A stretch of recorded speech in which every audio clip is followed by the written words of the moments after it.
I'm Amelia, 32 years old, and ironically, I'm a professional voice coach with crippling stage fright. My wedding day should have been the happiest day of my life, but my mother-in-law Diane had other plans. She tried to publicly humiliate me by forcing me to sing without musical accompaniment in front of 200 guests. My hands shook uncontrollably as I stood there, but what happened next left everyone completely speechless. Before I share how I turned this humiliation attempt into my greatest triumph, drop a comment letting me know where you're watching from, hit that like button, and subscribe to hear more stories about standing up to toxic family members. Music has always been my passion and my pain. As a voice coach, I help others find their confidence, all while hiding my own paralyzing performance anxiety. The cruel irony wasn't lost on me. I could bring out this best in my students, guide them through breathing techniques, and help them overcome their fears, but put me in front of an audience, and I'd freeze completely. That's why I chose teaching over performing. Behind the scenes, I could share my gift without the spotlight's harsh glare exposing my vulnerabilities. I had made peace with this arrangement until the day my carefully constructed world collided with Diane Wilson. I met Jack, her son, at Riverdale coffee shop right after one of my worst panic attacks. I had attempted an audition at the local theatre company, thinking I could finally push through my stage fright.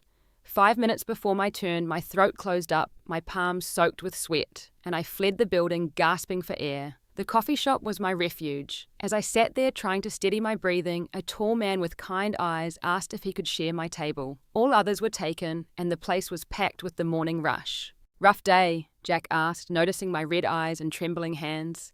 Something about his gentle voice made me tell him everything. My failed audition, my contradictory career, my lifelong battle with performance anxiety.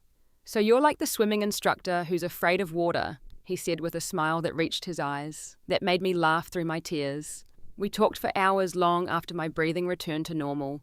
Jack was an architect who designed spaces meant to soothe and inspire. He understood the power of environment on human emotion, just as I understood how voice could express what words alone couldn't. Our connection was immediate and deep. Within 6 months, we were inseparable. Jack became my anchor, the person who saw beyond my fears to the woman underneath. He never pushed me to perform, but always assured me I could if I wanted to. 2 years into our relationship, Jack proposed on the rooftop garden he had designed for his first major project. I said yes without hesitation. That's when my troubles with Diane began in earnest. I had met Jack's parents several times before the engagement. His father, Robert, was a quiet, kind man who had built a successful construction company from nothing. Diane, however, was the undisputed matriarch of the family. She managed the company's finances, orchestrated their social calendar, and most significantly controlled every aspect of her only son's life until he met me. The first time I visited their home for dinner, Diane assessed me like a specimen under glass. Her eyes traveled from my sensible shoes to my simple dress, lingering disapprovingly on my modest jewelry. "A voice coach," she repeated after Jack introduced me. "How unique. I always hoped Jack would find someone in a more established profession. Perhaps law or medicine like his cousins married." Jack squeezed my hand under the table. "Amelia helps people find their voice, Mom. She's amazing at what she does." "I'm sure she is, darling," Diane replied with a tight smile. "Though I wonder about the stability. Performing arts are so unpredictable." "I'm actually not a performer," I clarified. "I teach technique and help with confidence issues." "Isn't that ironic?" She said, her eyes never leaving mine. The implication was clear. How could I teach confidence when I lacked it myself? Throughout our relationship, these subtle digs continued. Diane questioned my background, my modest upbringing compared to Jack's privileged one. She mentioned Jack's ex-girlfriend Caroline, with alarming frequency, highlighting her family connections and her job at a prestigious law firm. Jack tried to shield me from his mother's disapproval, but I could see the conflict in his eyes. He loved his mother and had spent his life seeking her approval. Standing up to her didn't come naturally to him, a dynamic I would later learn had deep roots in his childhood. When we announced our engagement, Diane's reaction was a masterclass in passive aggression. Her smile never reached her eyes as she hugged me stiffly. "Welcome to the family," she said, her voice carrying to everyone in the room while she whispered in my ear, "We'll see how long this lasts." Wedding planning became a battleground almost immediately. What should have been a joyful time turned into a series of strategic conflicts, with Diane positioning herself as the authority on what our wedding should be. Looking back, I should have recognized these as warning signs of the humiliation she was planning. But at the time, I was too focused on maintaining peace to see the storm gathering on the horizon. The moment Jack slipped that engagement ring on my finger, our wedding became Diane's new project. Despite my protests, she somehow inserted herself into every decision, turning what should have been our special day into a power struggle I wasn't prepared to fight. My first real battle with Diane came when discussing the venue. Jack and I had our hearts set on a rustic barn with string lights and exposed beams, a place that felt warm and intimate. We'd toured it together already, envisioning our first dance under its wooden rafters. "I've gone ahead and put a deposit down at the Wellington Hotel," Diane announced over brunch one Sunday, sliding a glossy brochure across the table. "You did what?" Jack asked, his fork suspended midway to his mouth. "The Wellington has hosted every significant Wilson family event for 3 generations. She explained, as if that settled everything. "Your cousin Melissa had her wedding there last spring. 500 guests, coverage in the local society pages. It was magnificent." "Mum, we already found a place we love," Jack said. "And we're thinking something smaller, maybe 100 guests maximum." Diane's laugh cut through the air like glass. 100 guests, darling, the business associates alone will be at least that many. Your father and I have a certain standing in this community." I tried to interject gently. "We were hoping for something more personal, where we could really connect with everyone there." "Personal?" Diane's eyebrows lifted. "A wedding isn't personal, Amelia. It's a social statement, particularly for families like ours." The venue battle ended in an uncomfortable compromise. We lost the barn, but negotiated down to the Wellington's smaller ballroom instead of the grand hall Diane preferred. Still, it felt like a significant defeat, the first of many. The guest list was the next battlefield. What started as our modest 100 ballooned under Diane's influence. Every time we reviewed the list, new names appeared, people Jack barely knew. Business associates, country club members, distant relatives neither of us had ever met. "Dad's second cousin, twice removed, really, Mum?" Jack questioned, reviewing the latest additions. "Margaret Rochester has known you since you were in diapers," Diane insisted. "She'd be devastated to be excluded." "I've met her maybe twice in my life," Jack countered. In the end, our wedding guest count hit 230, more than double what we'd planned. I watched our intimate celebration morph into a networking event for Jack's parents. The dress shopping experience proved equally disastrous. I'd invited my best friend Taylor, my mother who flew in from Arizona, and reluctantly Diane. I should have known better. The consultant brought out a simple A-line gown with delicate lace detailing exactly what I had envisioned. When I emerged from the dressing room, my mother teared up and Taylor gasped in approval. Diane's mouth formed a thin line. "It's very simple," she said, making the word sound like an insult. "The Wilson brides typically go for something more traditional. Caroline's dress at her sister's wedding was a Vera Wang, stunning ball gown cathedral train. By the 5th dress Diane insisted I try, I was fighting back tears. Nothing was good enough. Too plain, too modern, too forgettable. The constant comparisons to Caroline Jack's college girlfriend made it clear who Diane thought should be wearing white at this wedding. Jack tried to mediate these conflicts, but he was caught in an impossible position. Every time he sided with me, Diane would mention sacrifices she'd made for him, health scares his father had experienced, or guilt him about family traditions he was abandoning. "I just don't understand why she can't compromise," Jack said. After a particularly tense meeting with the florist where Diane had overridden my choice of wildflowers for her preferred roses and lilies. "She is compromising," I said, exhausted. "In her mind, the compromise is allowing me to marry you at all." The stress began affecting my work. I found myself distracted during lessons, losing sleep, and experiencing anxiety attacks with increasing frequency.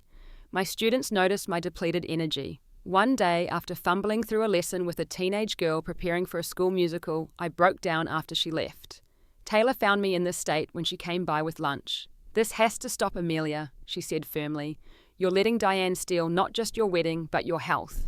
"What can I do?" I asked, wiping away tears. "Jack tries, but he can't stand up to her. If I push too hard, I'm the villain tearing apart his family." "Maybe it's time to be the villain then," Taylor suggested. "Sometimes the only way to deal with a bully is to stand your ground." Taking Taylor's advice, I decided to confront Diane directly. I invited her to lunch, just the two of us. The restaurant was her choice, an upscale place where she greeted the maitre d' by name. After small talk about the weather and wedding details, I took a deep breath and addressed the elephant in the room. "Diane, I feel like we've gotten off on the wrong foot. I love Jack very much, and I know you do too. I'm hoping we can find a way to plan this wedding that honors your family traditions while still feeling personal to us. Diane set down her water glass precisely.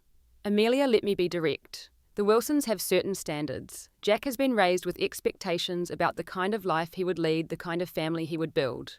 While you seem like a lovely person, you must understand my concerns about your compatibility with our world.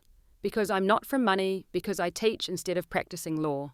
Because you lack the background and poise needed to support Jack in his social circle. This wedding is your introduction to that world, and quite frankly, I'm concerned you'll embarrass him. You're not what I envisioned for my son. The brutal honesty stunned me. Her words cut deep, but also clarified everything. This wasn't about roses versus wildflowers. It was about me fundamentally never being good enough in her eyes. I appreciate your honesty. I managed to say, my voice steadier than I felt. But Jack chose me exactly as I am. The wedding will proceed with or without your blessing, though we'd both prefer to have it. As I stood to leave, Diane's final words followed me.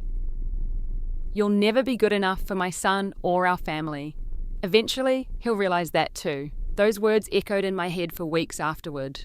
Despite my brave stance, doubt crept in. Was she right? Would Jack eventually see me through his mother's eyes? Would my simple background and anxiety issues ultimately disappoint him? Still, I resolved to stand firm on certain aspects of our wedding. The dress would be my choice. The vows would be our own. And the music, something deeply personal to me, despite my performance issues, would reflect our taste, not Diane's social aspirations. Little did I know that music would become the weapon Diane would use in her final attempt to prove me unworthy. The week before our wedding unfolded like a slow-motion car crash. Every event designed to celebrate our upcoming marriage instead highlighted the growing tension between Diane and me, with Jack caught helplessly in the middle. The rehearsal dinner hosted by Jack's parents at an exclusive country club should have been a warm gathering of our closest family and friends. Instead, it became Diane's stage to subtly undermine me while maintaining a veneer of perfect mother-in-law behavior. She had arranged the seating chart without consulting us, placing Jack at one end of the long table with her at his right hand, while I was relegated to the opposite end, surrounded by relatives I barely knew.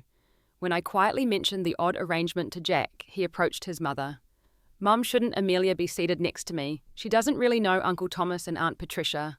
Darling, it's traditional for the groom to sit with his family and the bride with hers at the rehearsal dinner, Diane explained smoothly. Besides, it's good for Amelia to get to know the Wilson side better. She has so much catching up to do. Throughout the dinner, Diane dominated the conversation, sharing stories of Jack's childhood achievements and family traditions, pointedly emphasizing their long history and connections. Each anecdote carried an undercurrent. You are an outsider here. When it came time for toasts, Diane rose with perfect posture, crystal glass in hand. When Jack was just a little boy, I used to imagine the woman he would someday marry. She began, her voice carrying across the hushed room. I pictured someone who would understand our family values, our commitments to community and tradition. Someone who would elevate him. Her eyes found mine briefly before continuing.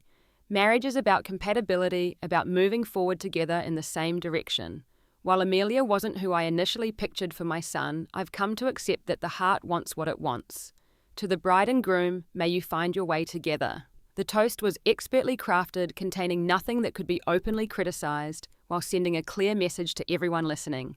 Jack squeezed my hand under the table, but remained silent. Later that evening, while looking for a quiet moment alone, I overheard Diane speaking to Jack's aunt in a side hallway. Of course I'm putting on a brave face, Diane was saying. What else can I do? He's infatuated with her, but between us I give it 3 years maximum. Once the physical attraction wears off, what do they have in common? She has no connections to help his career, no understanding of our social obligations. And that anxiety issue of hers, can you imagine her hosting his work events? It's a disaster waiting to happen. Perhaps she'll surprise you, the aunt replied. I've had enough surprises, Diane said firmly. Caroline was perfect for him. An absolute travesty they broke up over something so trivial. She's still single, you know.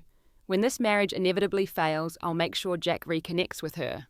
I must have made a noise because both women turned suddenly. Diane's face showed a flash of something guilt-concern before smoothing into a pleasant smile. Amelia, dear, are you enjoying the evening? Unable to fake pleasantries after what I'd heard, I turned and walked away, finding Taylor near the bar. "I can't do this," I whispered, fighting back tears. "She hates me. She's already planning for our marriage to fail." Taylor handed me a glass of wine. "She's a nightmare, no question. But this isn't about her. It's about you and Jack. Is he worth putting up with Hurricane Diane?" Before I could answer, Jack appeared beside me, concern etched on his face. "Everything okay? You disappeared." I hesitated, then decided he needed to know. "I overheard your mother telling your aunt our marriage is doomed to fail and she's already planning to reconnect you with Caroline afterward." Jack's face flushed with anger. For the first time since I'd known him, he confronted his mother, directly pulling her aside into a private room. Though I couldn't hear the exact words, the raised voices made it clear the conversation was heated. When they emerged 20 minutes later, Diane's eyes were red and Jack looked exhausted. He came directly to me. "I'm so sorry. That was completely unacceptable. I've told her she needs to apologize and change her attitude, or she risks her relationship with both of us." I felt a momentary relief until I noticed Diane working the room, accepting sympathetic pats on her arm, from relatives dabbing at her eyes occasionally. Somehow, she had turned Jack's rightful anger into a narrative where she was the victim. That night in our apartment, Jack was quiet and withdrawn. "She cried, but," he finally said she's just trying to protect me, that she sacrificed everything for my happiness. She brought up Dad's heart condition, said the stress of family conflict could trigger another episode. "Jack, that's manipulation," I said gently. "I know, I think I know. But what if she's right about the stress affecting Dad?" He ran his hands through his hair. "I've never seen her cry like that before. It felt awful." In that moment, I understood the profound hold Diane had on her son, a complex web of love, guilt, and obligation I wasn't sure he could fully escape. The night before our wedding, my anxiety peaked. Taylor stayed over while Jack spent the night at his parents' house following tradition. "What if she's right?" I asked Taylor as we sat on my couch surrounded by wedding details. "What if I am holding Jack back? What if I can't handle the social aspects of his life?" "That's your anxiety talking," Taylor said firmly. "Jack loves you exactly as you are. He doesn't want Caroline or anyone else. He wants the real, authentic, occasionally anxious Amelia who helps people find their voice every day."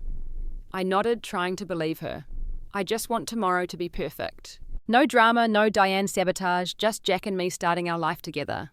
"It will be," Taylor assured me. "What could she possibly do at this point? The plans are set, the vendors confirmed. You've survived the worst of it. If only that had been true." The morning of the wedding arrived with picture-perfect weather and seemingly low drama. I spent the early hours getting ready with my bridesmaids in a suite at the Wellington, while Jack and his groomsmen prepared in a separate room. Diane appeared briefly to deliver a family hairpin, something borrowed with surprising graciousness. Her calm demeanor put me more on edge than her usual criticisms would have. It felt like the stillness before a storm. As the ceremony approached, our wedding coordinator, Jessica, stopped by with last-minute details. "Everything's on schedule," she reported cheerfully. "Oh, and I've coordinated with the band about the special surprise during the reception." "What special surprise?" I asked, my stomach immediately tightening. Jessica looked confused. "Mrs. Wilson arranged it. She said it was approved by both of you. Something about a special performance." Despite my pressing, Jessica couldn't provide more details, only that Diane had been very specific about the timing and had spoken directly to the band. "It's probably nothing," Taylor said after Jessica left. Maybe she hired a special performer as a peace offering, but the knot in my stomach said otherwise. Whatever Diane had planned, I was certain it wasn't meant as a gift. Still, I pushed the worry aside. In just an hour, I would be walking down the aisle to marry the man I loved. I wouldn't let Diane's schemes ruin this moment. If only I had known then what her special surprise would entail, I might have been able to prepare myself for the public humiliation she had so carefully orchestrated. The ceremony itself was surprisingly beautiful. As I walked down the aisle on my father's arm, my eyes locked with Jack's, and everything else faded away. His tears as I approached the genuine emotion on his face, as we exchanged vows, these moments were real and untainted by Diane's disapproval. Even Diane maintained a composed, appropriate demeanor throughout the ceremony, though I noticed her dabbing at dry eyes with a handkerchief when she thought others were watching her, a performance of maternal emotion rather than the real thing. After the ceremony, as guests moved to the reception area for cocktail hour, I felt a wave of relief. The most meaningful part was complete. Jack was my husband. Whatever games Diane played now couldn't change that fundamental fact. The reception began smoothly. Our entrance as husband and wife was met with enthusiastic applause. The venue looked stunning with soft lighting and floral arrangements that managed to incorporate both Diane's preferred formal elements and touches of the wildflower aesthetic I had wanted. Our first dance went perfectly, despite my nervousness about being the center of attention. In Jack's arms moving to Can't Help Falling in Love, I almost forgot about my anxieties and the tensions with my new mother-in-law. The meal service proceeded elegantly, and the traditional toasts from the best man and maid of honor were heartfelt and appropriate. I began to think that perhaps Diane had accepted defeat gracefully, that the wedding day would be spared her manipulations. I should have known better. As the band began playing dance music and guests filled the floor, I noticed Diane speaking intensely with the bandleader. She kept glancing in my direction, a strange smile playing at her lips. That familiar knot of anxiety returned to my stomach.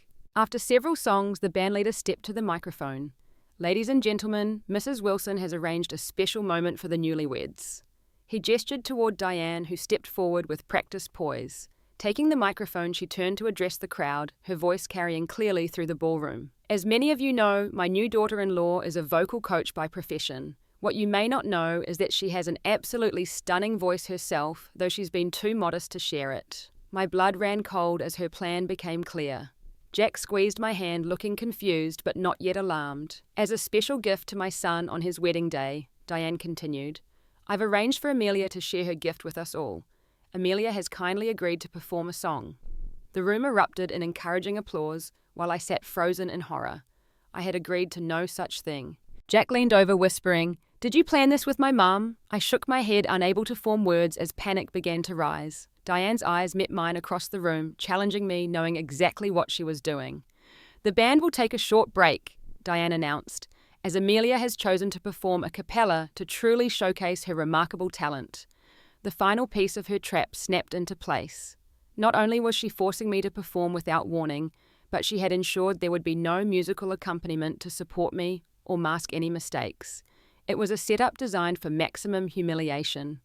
The bandleader nodded supportively, completely unaware of the ambush, and the musicians began setting down their instruments. Jack finally recognized what was happening and started to stand, but Diane was already approaching our table.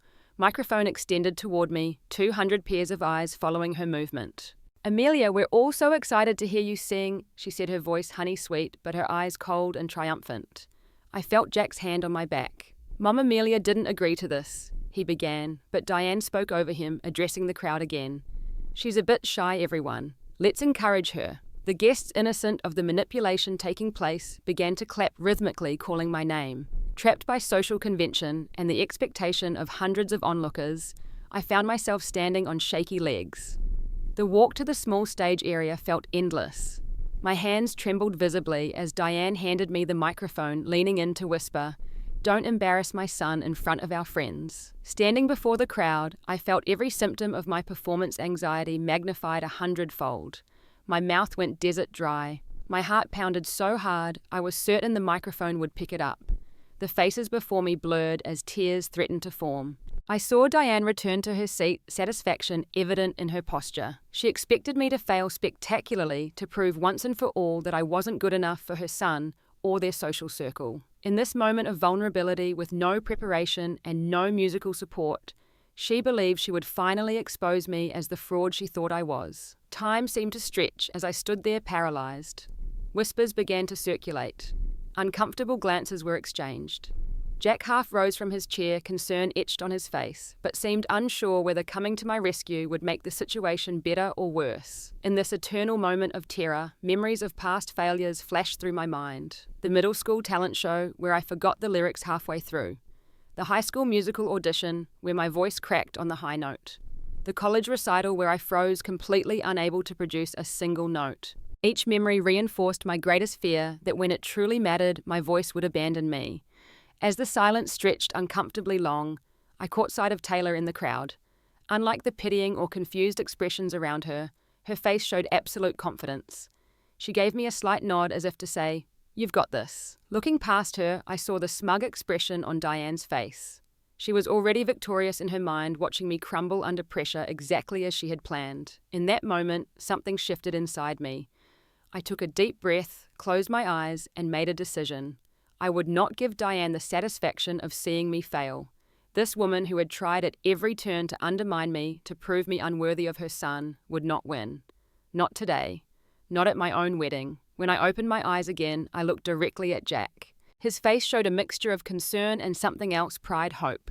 Whatever Diane might think of me, this man had chosen me, believed in me, loved me for exactly who I was. I raised the microphone slowly, my hands still trembling. The first notes that came out were soft, uncertain. I had chosen At Last by Etta James, a song about finding true love after a long wait. It seemed fitting both for the wedding and for my personal journey. At last, I began, my voice barely audible. My love has come along. The room fell completely silent. I took another breath, drawing on every technique I had taught my students over the years. Breathing from the diaphragm, opening the throat, connecting to the emotion behind the lyrics. My lonely days are over. I continued, my voice growing slightly stronger, and life is like a song. With each phrase, something remarkable happened. My voice found its footing. The trembling in my hands subsided. The techniques I had spent years teaching others began to work for me in this moment of ultimate vulnerability. Oh, at last the skies above are blue. I sang, my voice now filling the room without amplification. Years of training had given me perfect pitch and projection, even if anxiety had usually prevented me from using these gifts publicly. As I moved into the chorus, I surprised myself by adding subtle embellishments to the melody, letting the full richness of my voice emerge. The stunned expressions on the guests' faces told me what my own ears already knew. I wasn't just surviving this moment, I was transforming it. I found a dream that I could speak to. I sang, making eye contact with Jack, whose eyes were now filled with tears. A dream that I can call my own. Halfway through the song, I reached a powerful high note, holding it with a controlled vibrato that showcased years of technical practice. The note hung in the air, pure and clear, and I watched as several guests exchanged astonished glances. Diane's expression had transformed from smug satisfaction to shock, and then to poorly concealed anger. Her plan to humiliate me was backfiring spectacularly. Instead of exposing me as an imposter, she had inadvertently given me a platform to reveal a talent I had kept hidden due to my anxiety. As I moved through the final verses, I felt something I had never experienced before while performing, a profound sense of freedom. The very thing that had terrified me for years was now liberating me. I wasn't just singing, I was telling my story through this song, claiming my place in this room, in this family, in my new life.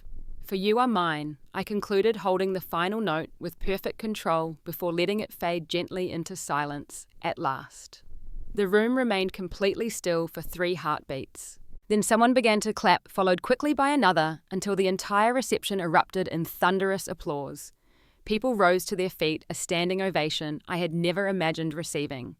Jack was the first to reach me, wrapping me in a tight embrace as I finally let the tears flow. That was incredible, he whispered. I had no idea. Why didn't you tell me you could sing like that? I didn't know I could. I answered honestly, not in front of people. As guests returned to their seats, many stopped to compliment my performance. That was absolutely stunning. Where do you perform? Do you have recordings available? The questions came from all directions, including from many of Diane's society friends, who now viewed me with new respect. Throughout it all, I watched Diane from the corner of my eye. She sat rigidly in her chair, maintaining a tight smile that didn't reach her eyes. Her plan had not only failed to humiliate me, but had elevated me in the eyes of the very social circle she had been certain would judge me inadequate. As the band returned and the dancing resumed, I noticed Diane slip away from the main reception area. Part of me felt triumphant, but another part recognized that this wasn't the end of our conflict. I had won this battle, but Diane would not easily surrender the war for influence over her son's life. She returned about 30 minutes later, her composure restored, and a glass of champagne in hand.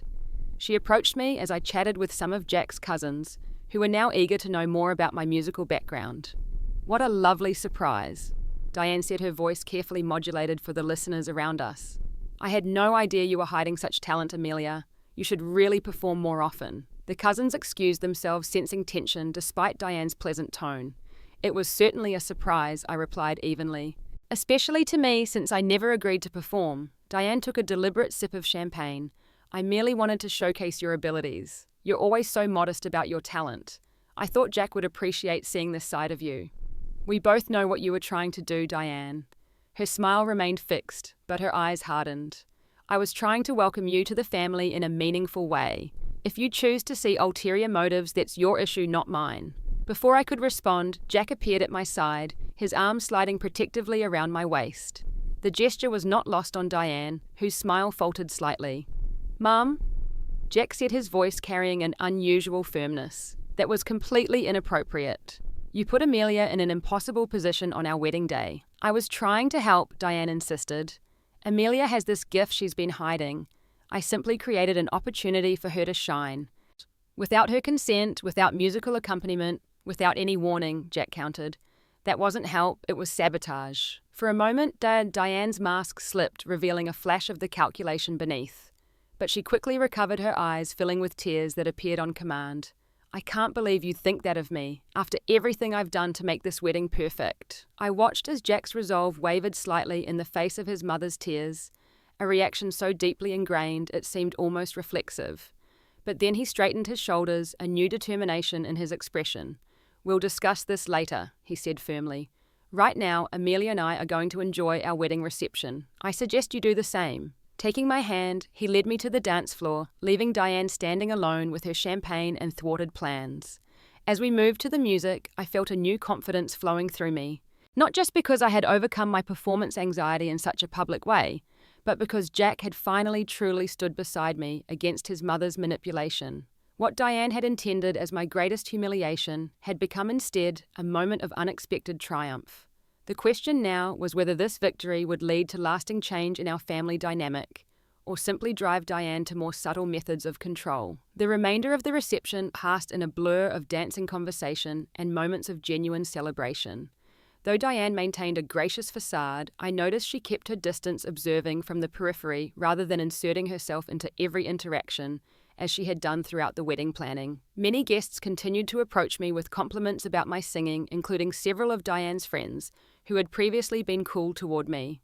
"Diane never mentioned you were so talented," one elegant older woman remarked. "She should have been shouting it from the rooftops. Such a voice in the family now." Jack stayed close by my side for the rest of the evening, his hand often finding mine, his eyes frequently meeting mine with a mixture of pride and apology. During a quiet moment, while the band played a slow song, he pulled me into a secluded corner. "I'm so sorry about what my mother did," he said, his voice low and intense. "I should have seen it coming. I should have protected you better."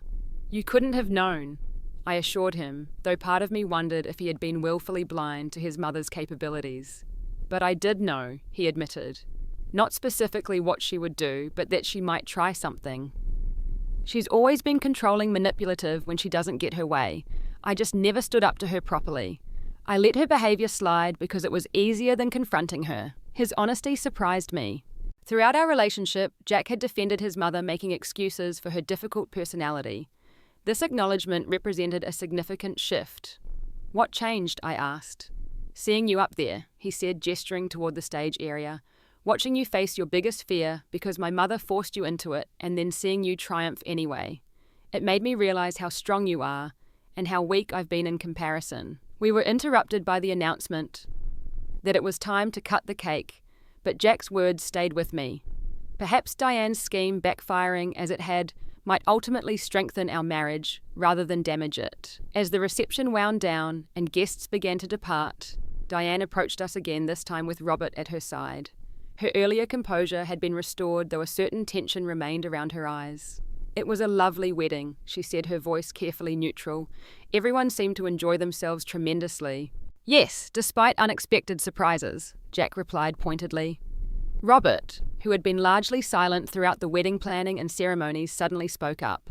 "Diane, I think you owe Amelia an apology for that singing business. It wasn't right putting her on the spot like that." Surprise flickered across Diane's face, quickly masked. Robert rarely contradicted her publicly. "I was just trying to showcase Amelia's talent," she insisted. "No, you weren't," Robert said, his voice firm but kind. "You've been trying to find fault with Amelia since Jack introduced her. I've watched it happen and said nothing, and that's on me.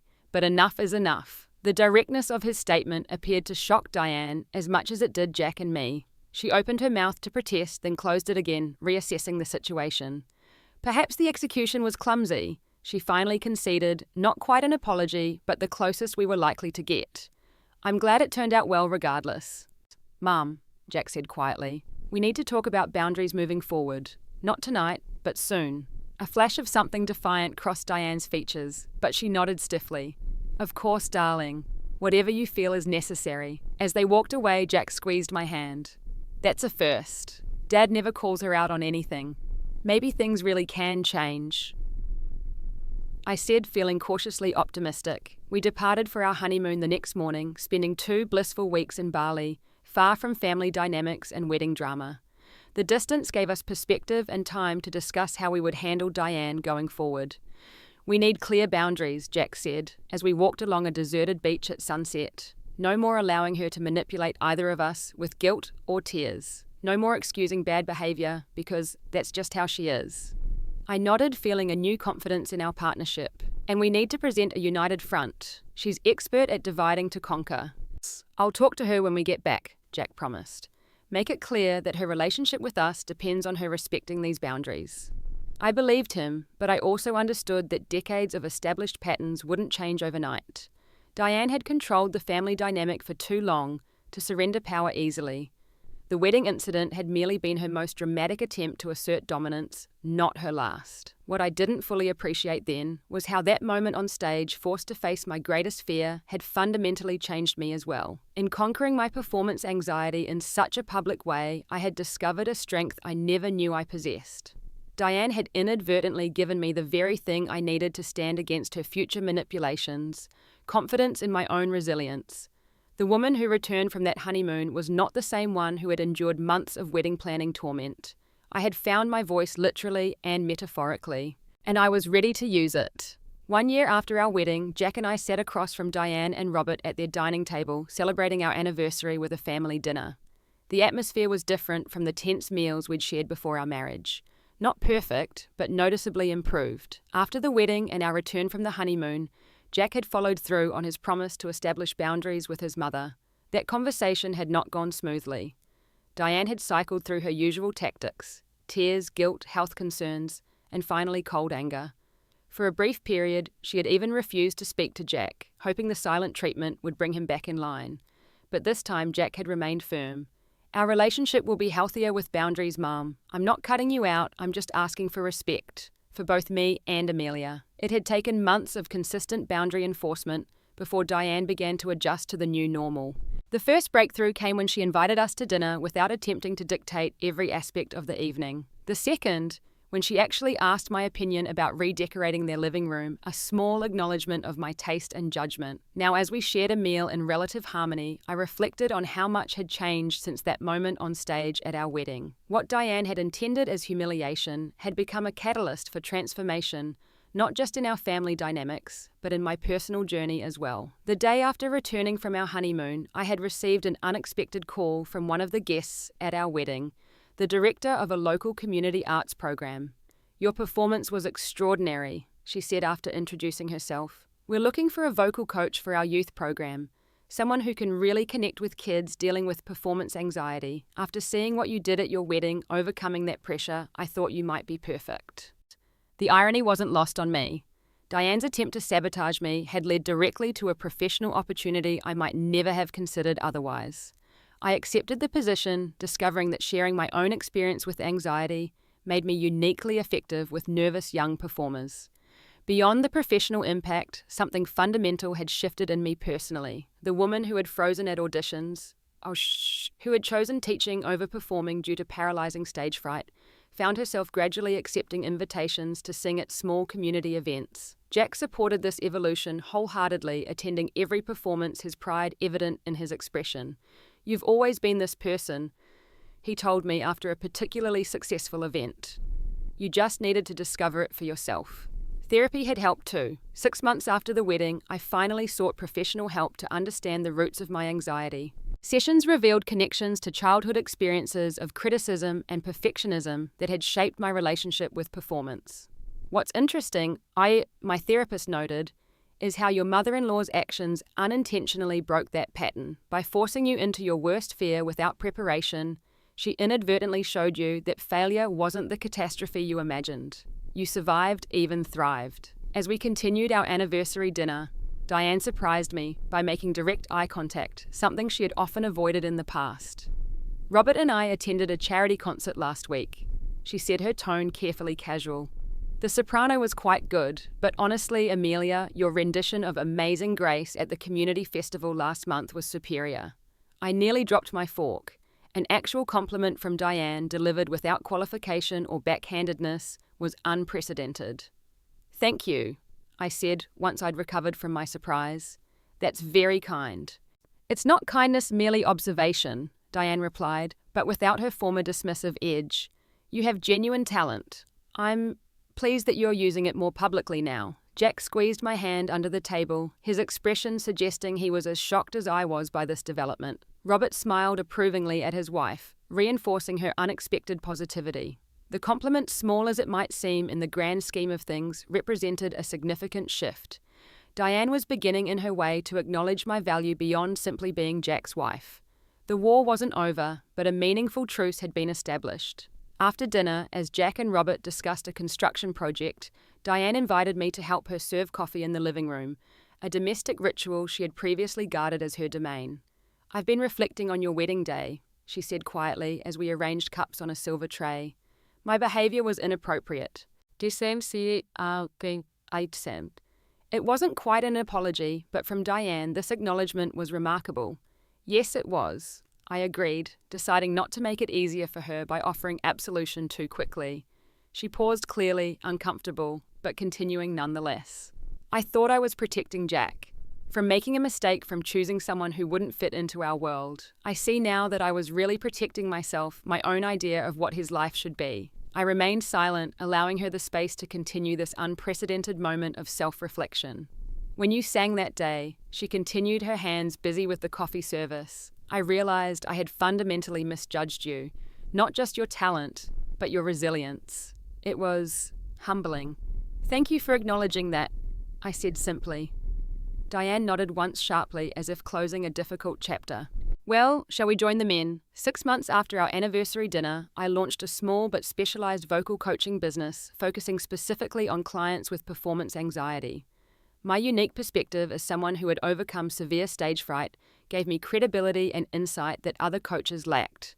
Jack supported my entrepreneurial venture, completely helping with the business plan and website design. When I booked my first major client, a local news anchor struggling with on-air anxiety, he celebrated as if it were his own success. Diane's reaction to my growing business provided another measure of our evolving relationship. Rather than dismissing it as a hobby or questioning its viability, she actually referred one of her country club friends whose daughter was struggling with musical theatre auditions. Amelia has a special touch with anxiety issues. I overheard her telling the friend on the phone, an endorsement I would never have imagined a year earlier. The most profound change, however, came when Jack and I announced my pregnancy 18 months after our wedding. Diane's initial reaction was predictably controlling, immediately suggesting baby names from the Wilson family tree and outlining her ideas for the nursery. But when Jack gently reminded her of our boundaries, she caught herself mid-sentence. Of course it's your decision, she said, the words clearly difficult for her but sincere. I'm just excited to be a grandmother. Please let me know how I can help without overstepping. The baby, a healthy girl we named Lily, became another bridge in our complicated family dynamics. Diane, to everyone's surprise, proved to be a grandmother who respected our parenting choices while offering support when asked. The woman who had once tried to micromanage our wedding found herself asking permission before buying baby clothes or offering childcare advice. Robert pulled me aside during Lily's christening reception. I've never seen Diane like this, he confided. Less rigid, more willing to adapt. That started with you, you know. Standing up to her changed something fundamental in how she sees herself and her role in the family. As Lily grew into a toddler, I found myself reflecting often on the journey that had brought us to this point. The mother-in-law who had once tried to publicly humiliate me now sat patiently on the floor of our living room, playing with her granddaughter, respecting the parenting boundaries we had established. On Lily's second birthday, I performed at a charity gala, singing a set of classic standards to raise money for children's music education. As I stood confidently on stage, connecting with the audience without a trace of my former paralyzing anxiety, I caught sight of Jack in the front row, Lily on his lap, both beaming with pride. Next to them sat Diane and Robert, my once hostile mother-in-law, now watching with genuine appreciation as I showcased the talent she had once tried to use against me. After the performance, as guests mingled during the reception, Diane approached me alone. You've come so far from that wedding day, she said, her voice carrying an emotion I rarely heard from her. I didn't make it easy for you. No, I agreed with a small smile. You didn't. I thought I knew what was best for Jack for our family. I was wrong. She hesitated, then added quietly, "Thank you for not giving up on us despite my behavior." It wasn't a formal apology, but from Diane it was extraordinary, an acknowledgement of her mistakes and an expression of gratitude for my perseverance. In that moment, I saw her not as the antagonist of my story, but as a complex woman who had been forced to evolve just as I had. The journey from that wedding stage to this moment had transformed both of us. Diane had learned that controlling others didn't protect her family, but threatened it. I had discovered that facing my greatest fear hadn't destroyed me, but liberated me. What Diane had intended as my greatest humiliation had become instead the catalyst for finding my true voice, both literally in my singing and figuratively in my ability to stand firm in who I was. The very public challenge she had created became the foundation for a confidence I might never have found otherwise. Looking back now, I sometimes wonder if I should thank her for that wedding day ambush. Not because her intentions were good, they weren't, but because in trying to break me, she inadvertently helped me become whole.